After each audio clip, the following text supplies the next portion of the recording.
Hola, ¿qué tal? ¿Cómo están? Bienvenidos a este nuevo capítulo de Abriendo Espacio. Hoy tenemos para ustedes con mucho gusto un tema tremendamente interesante que son los accidentes domésticos en el hogar. ¿Qué son los accidentes domésticos? Se preguntará usted. Aquellos que ocurren en casa, en el hogar, de manera fortuita. ¿Por qué hemos querido tocar este tema? Hay estudios a nivel nacional que hablan que aproximadamente han aumentado un 50%, fíjese usted, los accidentes en casa. Y también se dice que es la tercera causa de muerte en niños. Aquellos que están más expuestos son niños de entre 1 y 4 años y también los adultos mayores de 75 años. También comentarles antes de continuar que hemos tomado todas las medidas correspondientes, el distanciamiento social con nuestro invitado y tocaremos este tema, como les decía, con Francisco, un tremendísimo invitado, él sumamente joven, pero un currículum espectacular.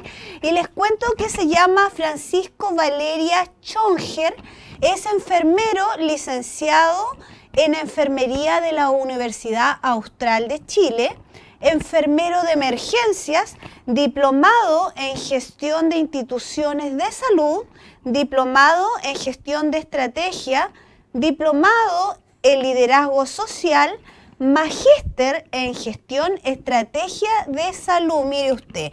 Y también es presidente del Colegio de Enfermeras de la región de Osorno. Mucho gusto, Francisco, de tenerte aquí con nosotros. Bienvenido. Y quisiera, antes de comenzar, que nos contaras un poco quién es Francisco, por qué decidiste esta carrera, y todo eso para nosotros va a ser un preámbulo muy importante. Perfecto, muchas gracias, Alejandra, primero por la invitación. Gracias a ti. Es un agrado poder estar acá, compartir un poco el conocimiento en salud, que es algo sumamente relevante en estos tiempos. Y bueno, yo ya llevo casi 10 años de profesión. Yo soy osornino, salí del Colegio San Mateo acá, soy sanmateín también.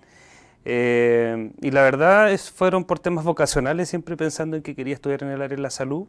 Y me decidí finalmente después dedicarme a la enfermería, una carrera que abarca todos los ámbitos de salud y que es transversal para trabajar también con los otros profesionales de salud. Sin embargo, más allá, netamente es por un tema de vocación social, una vocación de ayuda al prójimo que se inculcó de muy pequeño desde el colegio. Mis hijas precisamente también son sanmateínas. Muy bien. Tratando de hacer el legado, digamos, y entendiendo que el compromiso social es algo muy importante, claro, que también hoy por hoy se debe valorar mucho más. Así que como resumen, digamos, eso, y tú... Muchas gracias por esa presentación, la verdad. No, gracias a ti, y también contar que hoy estos héroes que están en primera línea, tremendamente importante. Ahora vamos a pasar a lo que les tenemos prometido, que tiene que ver con los accidentes en casa. Me gustaría, Francisco, que comenzáramos partiendo un poco con lo que tiene que ver con las quemaduras y vamos a ir viendo mitos de realidad, porque usted y yo estoy segura que tenemos muchísimos mitos. Así que cuéntanos un poco, Francisco, ¿qué pasa frente a una quemadura? ¿Cuándo realmente hay que acudir a un centro asistencial? Algunos dicen mito o realidad. ¿Ponemos pasta de dientes? Cuéntanos. Perfecto. Bueno, existen en salud demasiados mitos y realidades y las técnicas antiguas de las abuelitas que también le llamaban. Bien. Bueno, primero validar, digamos, la información que entregaste al principio, la introducción, comentando que sí, estas estadísticas mundiales han ido en aumento precisamente, claro, a causa del COVID y precisamente también por este tema de aislamiento, de cuarentenas en los hogares y esas situaciones que antiguamente pudiesen haber ocurrido en la casa, en la oficina o en la calle, están ocurriendo más en la casa. Tú mencionabas que los niños han aumentado los accidentes comunes, claro, en el hogar, y sí, han aumentado más de un 50%, precisamente por la cantidad de horas que pasan en la casa, que antiguamente pasaban también en el colegio, obviamente.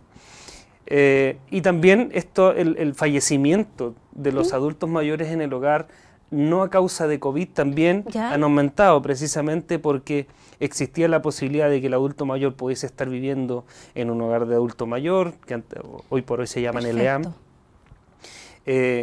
también en el hogar de las familiares, etcétera. Entonces eso ha ido en aumento precisamente por este tema del COVID-19 que ha hecho que la gente pase más tiempo en su casa que en otros lugares, ¿ya? Por supuesto. Y con respecto al tema de los accidentes en la casa, podemos mencionar varios accidentes que pueden ocurrir, y dentro de ellos están las quemaduras, que las quemaduras es una situación que es súper compleja de cómo tratarla en el caso de la gravedad que se ocasione y también con qué se ocasione. Recordemos que para poder generar una quemadura pueden existir diferentes mecanismos, y a mecanismo le llamo con qué te realizas una quemadura. Perfecto. ¿Ya? Eso puede ser con agua caliente, con electricidad, puede ser con algún artefacto caliente que tocaste, algún tóxico que pudo haber en tu hogar, perdón. Y así pueden haber también, como se llama, las caídas en las alfombras, que también producen laceraciones tipo quemadura. Sí. Por lo tanto, sí, existen varios tipos y mecanismos de cómo poder generarte una quemadura, ¿ya? Para poder entender de que la quemadura no solamente es con fuego. Y sí, existen muchísimos mitos, y uno de ellos que tú mencionabas, la pasta de dientes, claro. Antiguamente se pudiese utilizar, y se mencionaba también la mantequilla, las cremas, etcétera, y que algunos todavía pudiesen utilizar el aceite de comer, que también lo utilizaban antiguamente. Eso no sabía, no estaba al tanto de ese dato. Bueno, en la atención de salud, la verdad, y es súper común ver todas estas cosas que tú vas mencionando, y estos típicos remedios caseros, por así llamarle, de cómo solucionar una quemadura, ¿ya?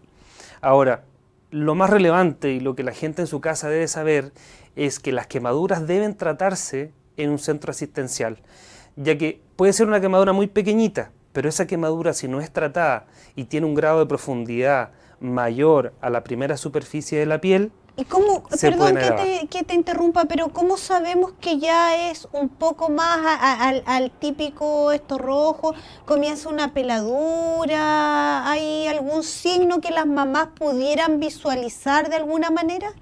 Sí, hay varios signos, y también obviamente técnicamente dentro de los centros asistenciales las quemaduras se clasifican en diferentes grados. ¿Ya? 1, 2, 3, 4, y obviamente tienen ciertas características que técnicamente aquí en la televisión o para la gente en su casa es mucho más complejo explicarlo. Vamos a explicarlo en sintomatología, por así decirlo, de cómo poderla ver. Una quemadura superficial es una quemadura que arde muchísimo porque quema solamente la primera capa de la piel.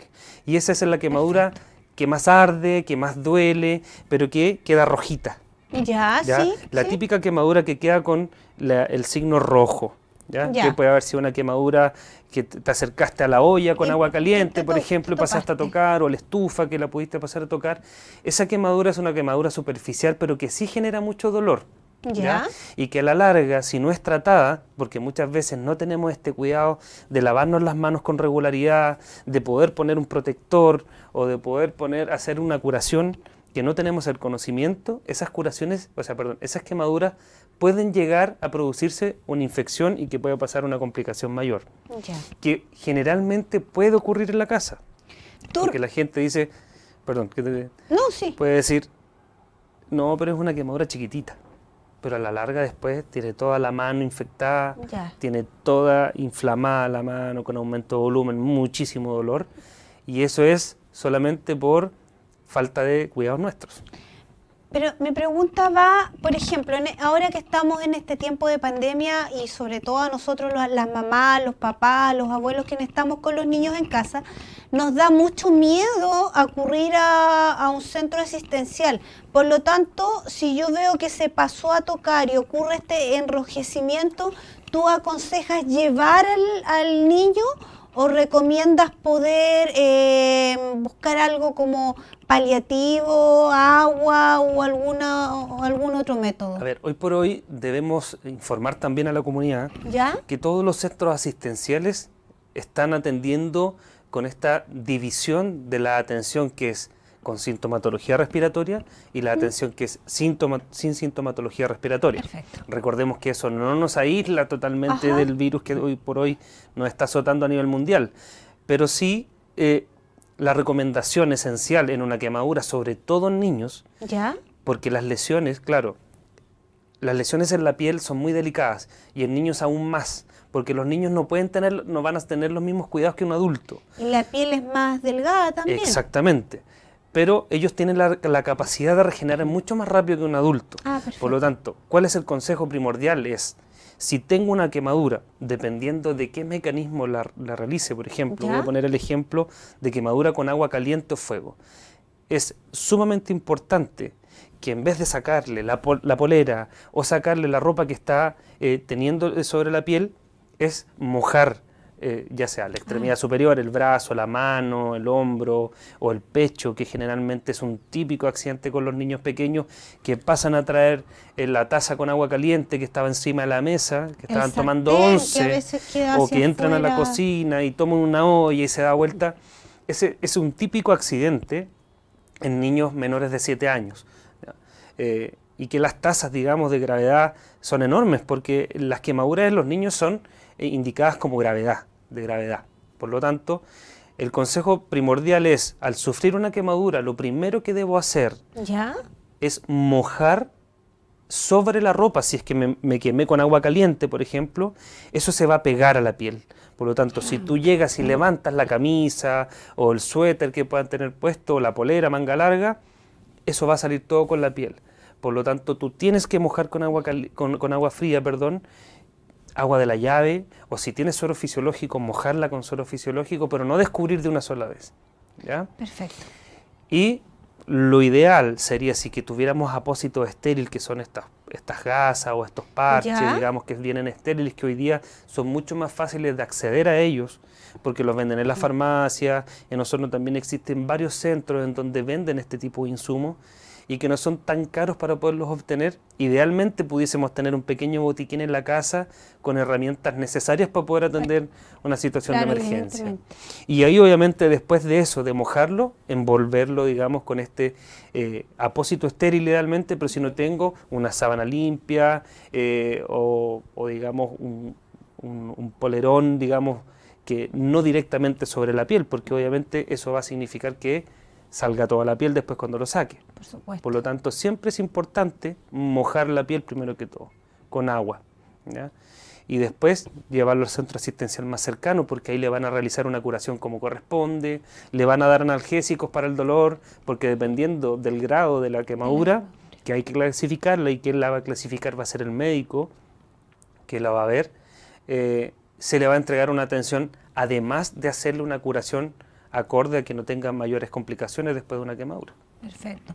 Entonces, ustedes que están en su casa, nuevamente reiterar lo que nos dice aquí Francisco, no sacar por ningún motivo la ropa, sino que primero mojar el área quemada.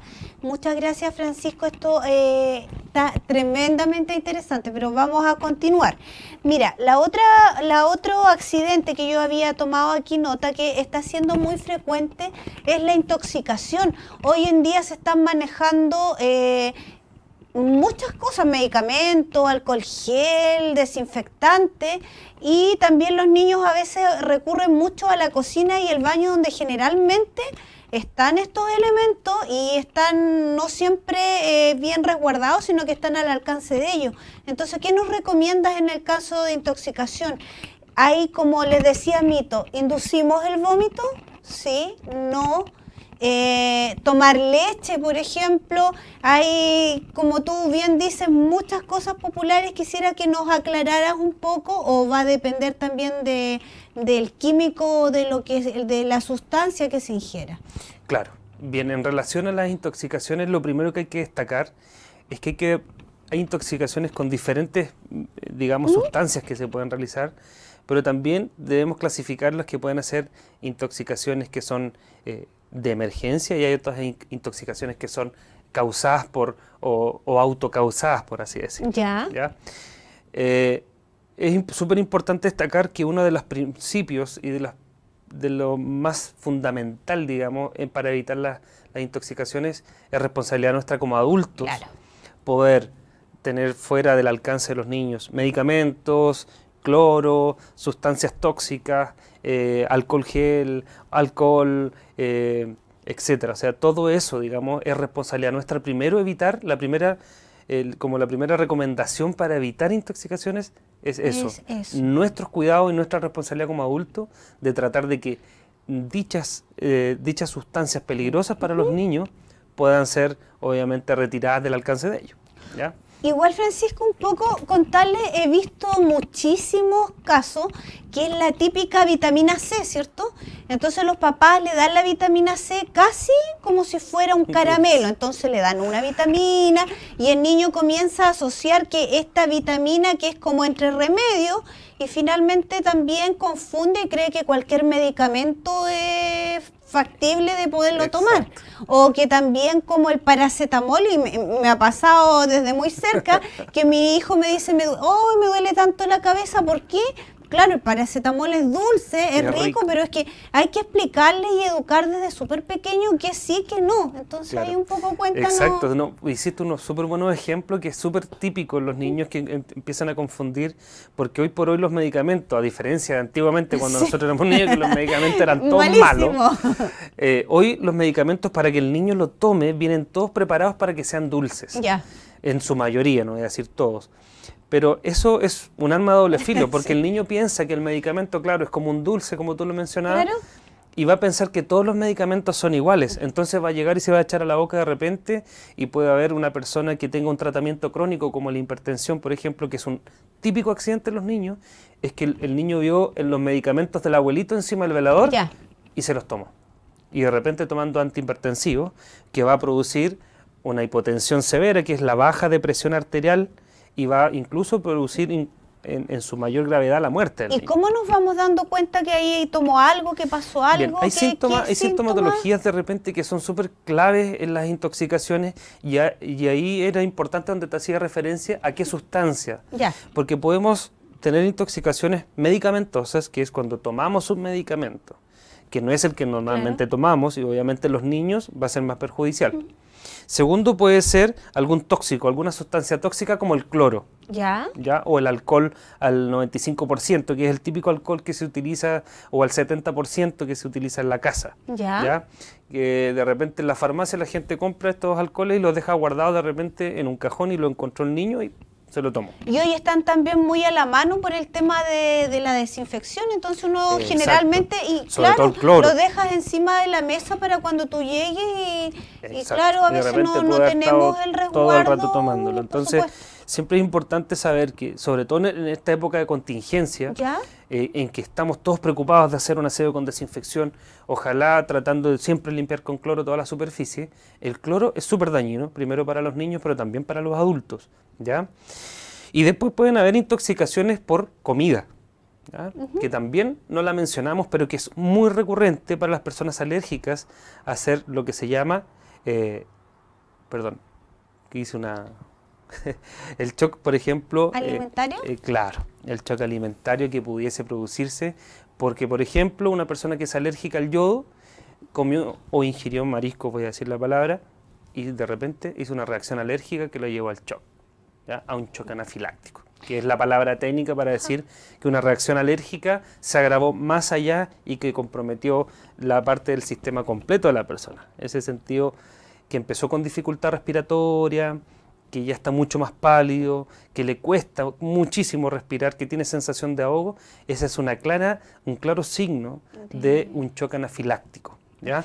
Y ahí aumenta la frecuencia cardíaca, baja mucho la presión, digamos, pero obviamente eso puede diferir en los síntomas de cualquier persona, no todos somos iguales y no todos reaccionamos iguales, pero asimismo también pudo hacerme mal un medicamento e hice una reacción alérgica a algún medicamento, ¿ya? Pero otra forma de intoxicación era la que estábamos conversando, por ejemplo con el cloro. Con el cloro antiguamente se decía que había que dar leche para que no pase nada, inducir el vómito, decían muchos otros, pero el cloro es una sustancia dañina, o sea, si es que incluso quema y produce laceraciones desde que tú la tomas hasta que llega hasta la guatita por todos lados. Por lo tanto, si tú tomas cloro, no vas a volver a inducir el vómito porque lo que entró quemando va a volver a salir quemando. Por lo tanto, lo que hay que hacer ahí es de inmediato, sobre todo los niños, llevarle un centro asistencial más cercano. Ahora, generalmente... Independiente la cantidad. Exacto, pero ahí tú tienes que estar porque tú de repente vas a encontrar al niño. No vas a saber y le vas a decir, no, se ingirió 300 cc de cloro. Ya. No lo vamos a saber, porque va a ser un accidente que de repente nos vamos a dar cuenta que la botella va a estar abierta. Y nadie de nosotros mide, dejé 300 cc dentro de la botella. No lo vamos a saber, por lo tanto, lo más aconsejable es, obviamente, primero observar al niño la cantidad. No la vamos a saber, pero por lo menos vamos a aproximar. Pero sí hay que llevarlos para monitorizarlos, evaluar de que no tenga quemaduras internas graves dentro de la mucosa bucal, y si hay dentro de la mucosa bucal quemaduras importantes, significa que el esófago y la guatita también va a estar muy dañada. Por lo tanto, es muy relevante, por lo menos a los niños, llevarlos de inmediato a un centro asistencial. Hoy por hoy la gente acude de inmediato a la urgencia, y la urgencia muchas veces está atochadísima, y eso lo sabemos ahora.